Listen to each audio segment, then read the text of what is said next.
प्रिय मित्रों, आप सभी को नमस्कार। अटल अनुसंधान एकेडमी यूट्यूब चैनल में आप सभी का हार्दिक स्वागत है।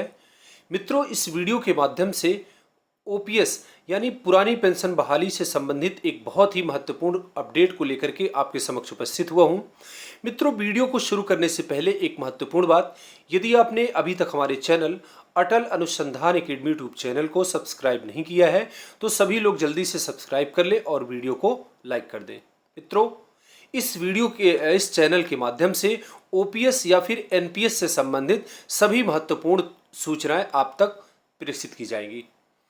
तो मित्रों, जैसा कि मैंने पहले ही बताया था कि एनपीएस सरकार ओपीएस तो देना ही नहीं चाह रही थी और ना ही चाहती है।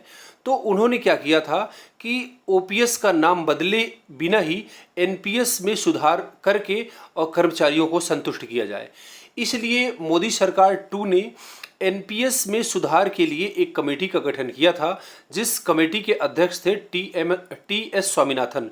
तो टी एस स्वामीनाथन की अध्यक्षता में जो कमेटी गठित हुई थी, इसका उद्देश्य था कि एनपीएस का नाम बदले बिना, एनपीएस को ओपीएस में कन्वर्ट किए बिना एनपीएस में कुछ ऐसे सुधार कर दिए जाएं जो ओपीएस जैसे हों, मतलब ओपीएस ना हो बल्कि ओपीएस जैसे हों और कर्मचारियों को संतुष्ट कर दिया जाए। तो अब समय आ गया है, आप जान रहे हैं कि सरकार इस समय थोड़ा सा अल्पमत में है। तो अब क्या है, जनता की आवाज़ भी सरकार सुन रही है। तो इस समय कर्मचारी संगठनों का भी उद्देश्य है कि हम सरकार से अपनी बातों को मनवाएं और कर्मचारियों के हित में ही सरकार फैसला ले, मुख्य रूप से सरकार ओपीएस को लागू कर दे। तो मित्रों, बताया था कि जुलाई में बजट सत्र पेश किया जाना है और इस बजट सत्र में टी एस स्वामीनाथन की अध्यक्षता में जो कमेटी का गठन हुआ था, इस कमेटी की इस रिपोर्ट सरकार जो है संसद में पेश करने वाली है।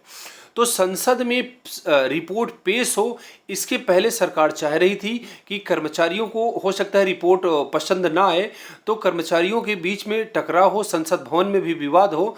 तो इस टकराव को दूर करने के लिए सरकार चाह रही थी कि एक बार वित्त मंत्रालय के साथ इन कर्मचारी संगठनों के अध्यक्षों की आपस में बातचीत हो जाए और कर्मचारियों को कहीं ना कहीं से संतुष्ट कर लिया जाए।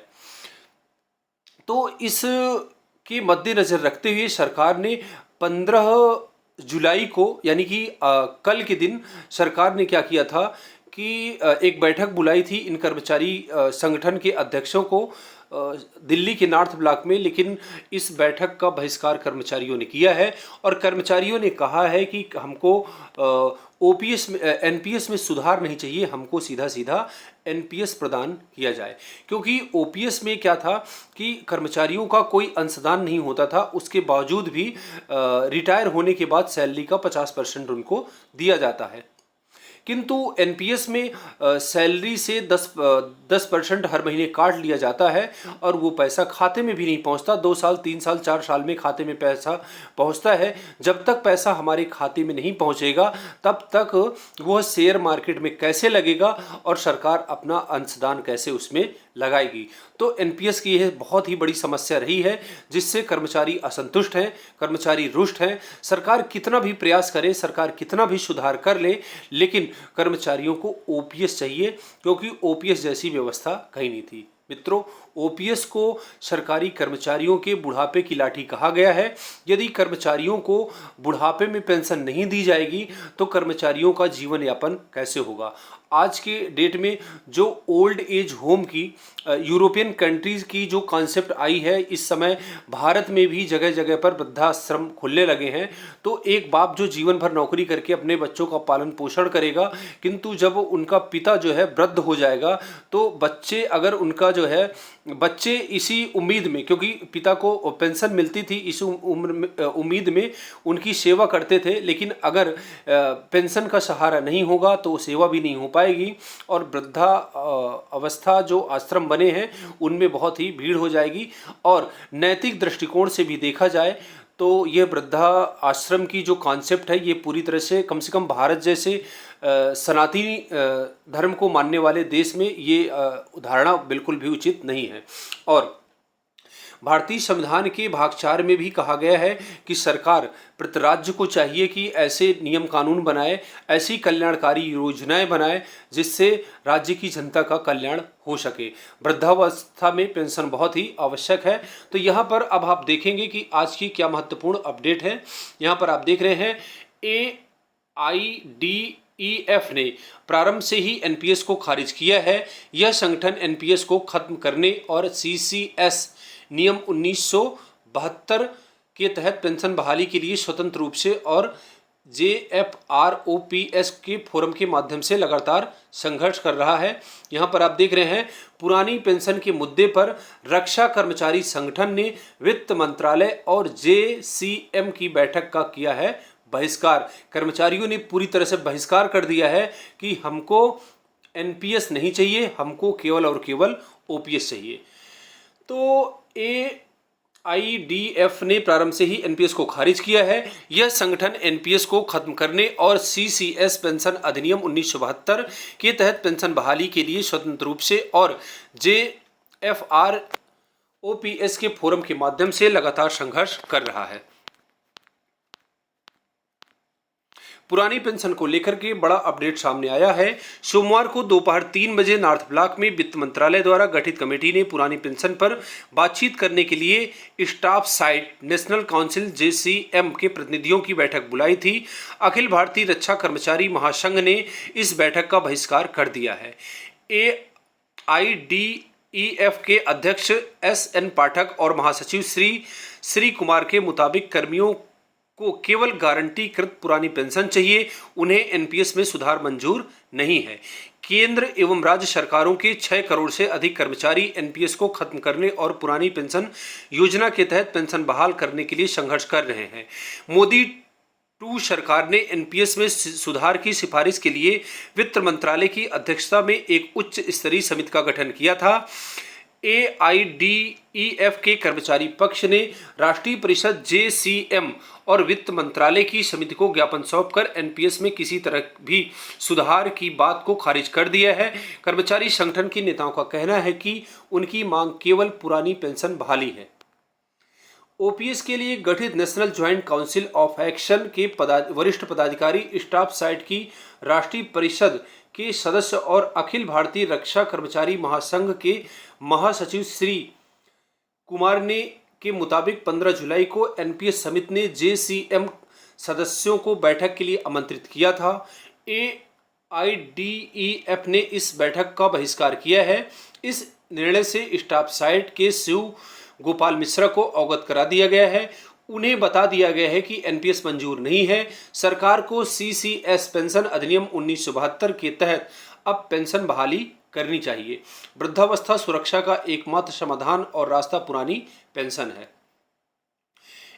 AIDEF के प्रारंभ से ही एनपीएस को खारिज किया है। यह संगठन एनपीएस को खत्म करने और सीसीएस पेंशन अधिनियम 1972 के तहत पेंशन की बहाली के लिए स्वतंत्र रूप से और JFROPS के फोरम के माध्यम से लगातार संघर्ष कर रहा है। ये नियमित संघर्ष का ही नतीजा है कि सरकार अब एनपीएस में कई सुधार करने के लिए मंजूर हुई है।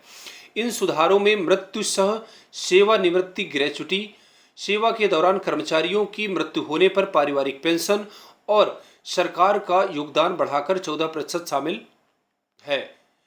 AIDEF एक सभ्य और प्रतिष्ठित पेंशन सुनिश्चित करने के लिए संघर्ष कर रहा है।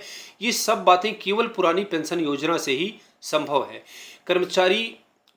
सरकारी कर्मचारियों ने गत वर्ष रामलीला के मैदान में एकत्र होकर एक संकल्प लिया था कि एनपीएस वापस होने तक उनका संघर्ष जारी रहेगा। ये कर्मियों के संघर्ष का ही परिणाम था कि मोदी 2 सरकार ने एनपीएस में सुधार के लिए वित्त सचिव TV स्वामीनाथन की अध्यक्षता में एक कमेटी गठित की थी। AIDEF ने एनपीएस को वापस लेने और सीसीएस अधिनियम 1972 के तहत पेंशन की बहाली की मांग को लेकर उक्त समिति को एक विस्तृत ज्ञापन सौंपा है। इसके साथ ही समिति की बैठक का बहिष्कार करने का फैसला किया गया है। समिति के अध्यक्ष ने स्पष्ट रूप से कहा था कि वह अपनी संदर्भ शर्तों से आगे नहीं जा सकते।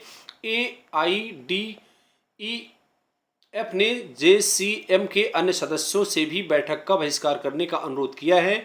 जेसीएम के सदस्यों ने कहा है कि AIDEF रक्षा नागरिक कर्मचारियों का एक बड़ा संगठन है। यह संगठन केंद्र और राज्य सरकार के कर्मचारियों से CCS पेंशन अधिनियम 1972 के तहत पेंशन प्राप्त करने के लिए अपने अथक संघर्ष को आगे बढ़ाने की अपील करता है। तो ये थी आज की NPS से संबंधित एक महत्वपूर्ण खबर। तो सरकार ये चाह रही थी कि इन कर्मचारियों को बुला करके आपस में एक बैठक कर लिया जाए और कहीं ना कहीं से इनको लॉलीपॉप दे करके संतुष्ट कर दिया जाए। लेकिन कर्मचारी संगठनों ने भी एक स्वर में कहा है कि हमको NPS किसी भी माध्यम से स्वीकार नहीं है, किसी भी प्रकार का भी संशोधन कर दिया जाए किंतु हमें स्वीकार नहीं है। हमको केवल OPS चाहिए और OPS, केवल OPS, OPS, OPS, OPS। इसके बाद मित्रों OPS के साथ साथ सरकार को नया वेतन यानी कि 8वां वेतन आयोग भी लाना चाहिए और अतिशीघ्र उसको लागू भी किया जाना चाहिए। कर्मचारियों के बारे में, सरकारी कर्मचारियों की यदि बात की जाए तो इनके लिए सरकार को 5 लाख रुपए का स्वास्थ्य बीमा कार्ड भी दिया जाना चाहिए। सरकार ने ऐसे प्रयास किए हैं किंतु इसको अनिवार्य रूप से केंद्र सरकार द्वारा इस योजना को लागू करके सभी कर्मचारियों को आयुष्मान भारत योजना के तहत आच्छादित किया जाना चाहिए ताकि कर्मचारियों को स्वास्थ्य से संबंधित किसी प्रकार की कोई समस्या ना हो। अगर कर्मचारियों को इतना पैसा नहीं मिलता है कि वो बड़ी बीमारी की दवाई करा सकें, इसलिए कर्मचारी स्वस्थ रहें, अच्छे प्रकार से अपने विभाग में अपने कर्तव्यों का निर्वहन कर सकें, इसलिए सभी कर्मचारियों को स्वस्थ रहना आवश्यक है। इसके लिए सरकार को अनिवार्य रूप से संपूर्ण भारत के सभी कर्मचारियों के लिए आयुष्मान भारत का जो कार्ड है उसको अनिवार्य रूप से लागू करके सभी कर्मचारियों को आच्छादित किया जाना चाहिए और साथ ही साथ सरकार को अतिशीघ्र 8वें वेतन आयोग का गठन करके और उसका क्रियान्वयन भी करना चाहिए। तो मित्रों आज के लिए बस इतना ही, मिलते हैं नेक्स्ट वीडियो में। पूरा वीडियो देखने के लिए बहुत बहुत सा धन्यवाद। यदि आपको यह वीडियो अच्छा लगा हो तो वीडियो को लाइक करिए, सब्सक्राइब करिए व अधिक से अधिक लोगों के बीच में शेयर करिए। धन्यवाद।